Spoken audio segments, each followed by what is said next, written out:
আলাইকুম, আশা করি সবাই ভালো আছেন। বর্তমান সময়ে সবচেয়ে জনপ্রিয় নাটক বউ আমার টাকার খনি, বউ আমার টাকার খনি নাটকের পর্ব অলরেডি আপলোড করা হয়েছে। যারা নাটকটি দেখতে চান তারা eagle web series YouTube channel থেকে নাটকটি দেখে নিতে পারেন।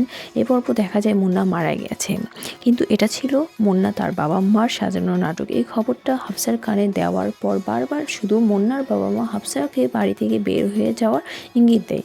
শুধু বলতে থাকে পুরুষ ছাড়া মেয়ে মানুষের জীবন অচল, তুমি অন্য কোথাও বিয়ে করে সংসার করো, তোমার এমন কষ্ট দেখতে পারছি না। তারপর হাফসা তার শ্বশুর শাশুড়িকে হাত জোর করে বলতে থাকে, দয়া করে আমাকে বাড়ি থেকে বের করে দিবেন না। সুপ্রিয় দর্শক, মানুষ কতটা জালিয়াতি করতে পারে এই নাটকটা না দেখলে বুঝতেই পারবেন না। তো দর্শক, মুন্নার বাবা মার চরিত্রটা কেমন লাগলো কমেন্ট বক্সে জানাবেন। আর আমার এই ভিডিওটি যদি ভালো লেগে থাকে তাহলে অবশ্যই সাবস্ক্রাইব করতে কিন্তু ভুলবেন না। Comment, like and share. ধন্যবাদ। সুস্থ থাকুন, ভালো থাকুন। আল্লাহ হাফেজ।